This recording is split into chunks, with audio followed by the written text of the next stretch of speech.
이곳은 캄보디아의 수도인 프놈펜에서 5번 국도를 타고 약 30km 떨어져 있는 작은 읍면 소재지인 우동이라고 하는 곳입니다. 5번 국도에서 안쪽으로 약 3km 정도 들어가면은 작은 언덕과 같은 산, 우동산이 나옵니다. 그 작은 우동산 위에는 캄보디아의 불교 사찰, 이곳 사람들은 파고다라고 부르는 것이 있습니다. 프놈펜 인근에는 산들이 거의 없기 때문에 주말이면 이곳에 사람들이 많이 모이곤 하는 곳입니다. 오늘 나는 여러분에게 이 동남아시아의 날씨, 기후 관계에 대해서 함께 정보를 공유하고자 합니다. 동남아시아 국가들, 예를 들어서 태국이나 필리핀이나 싱가포르 또는 말레이시아, 캄보디아, 베트남, 라오스, 이런 동남아시아 국가의 공항에서 내리게 되면 첫 인상이 마치 사우나 찜질방에 들어간 느낌을 느꼈습니다. 정말 덥고 후덥지근하고 숨이 꽉 막히는 것 같은 느낌을 받은 것이 나의 동남아 각국에 대한 첫 인상들이었습니다. 동남아시아 각국의 공항에 처음 내려보신 분들이라면 다 나와 동일한 또는 비슷한 체험들을 갖고 계시리라고 생각합니다. 금년 3, 4월 달에 캄보디아 날씨는 정말 무덥고 매우 더웠습니다. 캄보디아 사람들은 4월 중순경에 캄보디아의 새해인 번춘번이라는 것이 있고, 이 명절이 지나면은 바로 농촌에서는 벼 농사를 시작합니다. 그런데 올해는 비가 전혀 내리지를 않아서 농촌 사람들이 벼 농사를 짓지를 못하였습니다. 오직 저수지에서 물을 끌어다가 좀 관계 시설이 되어 있는 것을 제외하고는 캄보디아의 곡창지대인 바탐방 주에서도 거의 많은 지역 사람들이 비가 내리지 않아서 농사를 짓지를 못하였습니다. 그만큼 땅은 메마르고 매우 더웠습니다.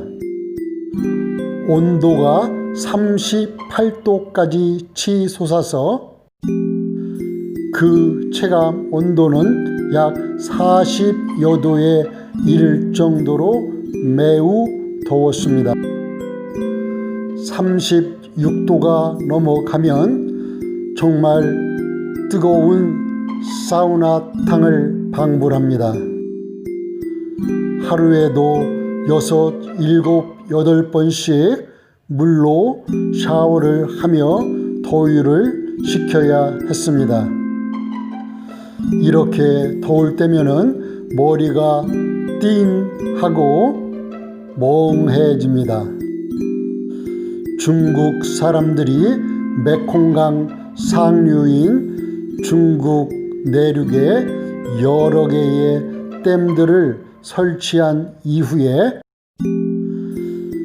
중국에서부터 이 메콩강물이 미얀마, 라오스, 태국, 캄보디아 그리고 베트남을 통하여 이 메콩강물이 흘러나가게 되어 있는 구조입니다. 그런데 중국에서 댐을 여러 개를 만든 이후부터 메콩강 하류에 있는 나라들은 자주 물이 부족하여 농사를 짓는데 어려움을 겪을 때가 여러 번 있습니다. 처음 동남아시아 국가들의 공항에 내렸을 때에 그 사우나탕과 같은 그 후덥지근하고 그 더운 느낌을 매일같이 그리고 몇 달을 적응하며 지나는 것은 정말 쉽지 않은 일입니다. 정말 머리가 띵하고 멍해질 때들이 있습니다. 보통은 11시에서부터 점심을 먹고 오후 2시나 3시까지는 좀 그늘에 들어가서 잠을 자면서 쉬어야 합니다. 개인적으로 나는 겨울의 추위보다는 더위를 잘 참는 편입니다. 그러나 정말 낮 시간에는 매우 덥습니다. 나는 캄보디아에 와서 생활한 지 이제 9년 차에 들어가고 있습니다. 지금 나는 푸놈펜에 거주하고 있는데 한국에서는 원룸이라고 하죠. 방 안에 주방 시설과 욕실이 있는 이러한 구조를 이곳에서는 스튜디오라고 합니다. 아파트 스튜디오. 이 스튜디오에 선풍기를 켜고 생활을 하신다면 나 같은 경우에는 더위를 식히려고 샤워를 5번 이상은 해야 합니다.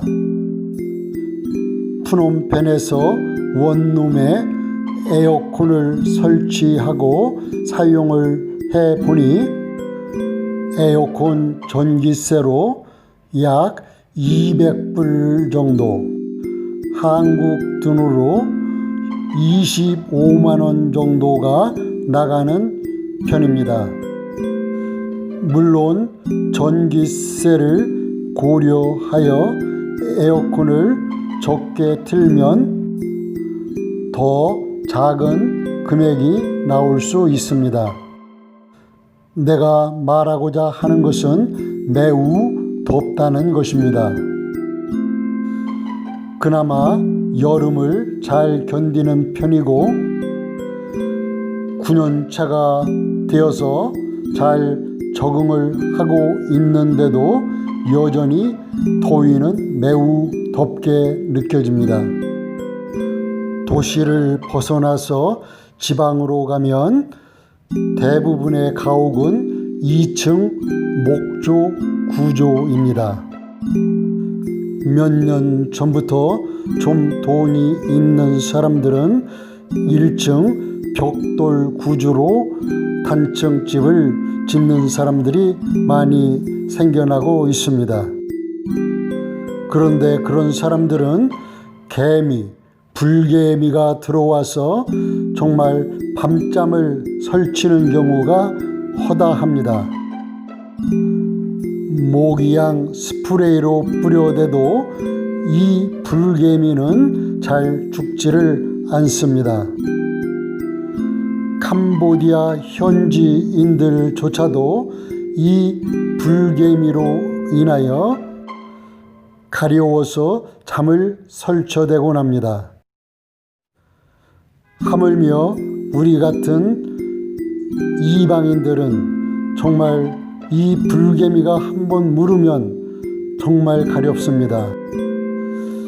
2층 목조 주택 위로도 이 개미는 많이 올라와서 뭅니다. 내가 시골에서 살 때에는 해가 지기 전에 저녁을 먹은 후에는 항상 모기장을 치고 모기장 속에 들어가 있어야 했습니다. 정말 모기도 많고 날 것들, 물 것들이 정말 많습니다.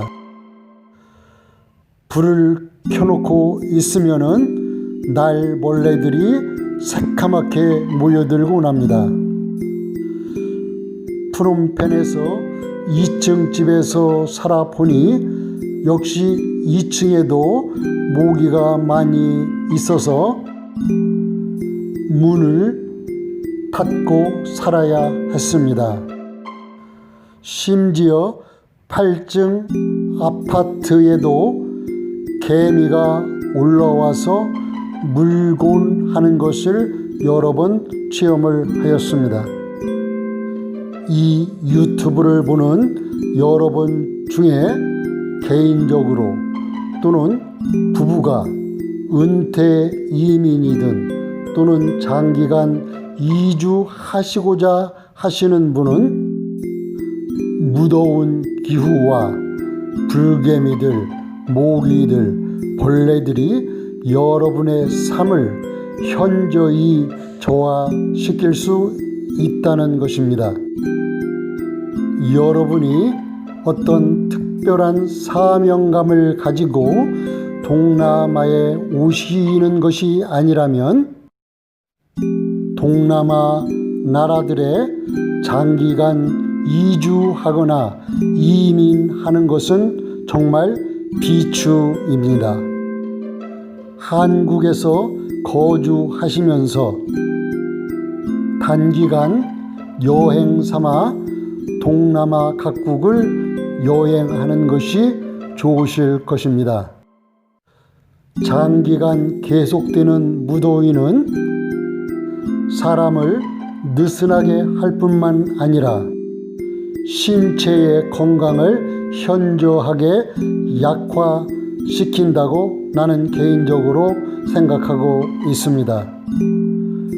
한국에서는 설악산 대청봉, 제주도 한라산, 높고 험한 산들을 날아다녔던 건강이지만 이 무더위와 싸우며 때로는 밤잠을 더위로 설치다 보면 운동이 부족하게 되고 건강이 약화되는 것을 개인적으로 체험하고 있습니다. 동남아 생활 9년차 나의 체험이 여러분의 이주나 은퇴 계획에 조금이라도 도움이 되셨으면 합니다. 끝까지 시청해 주신 여러분께 감사를 드리며 구독과 좋아요를 부탁드립니다.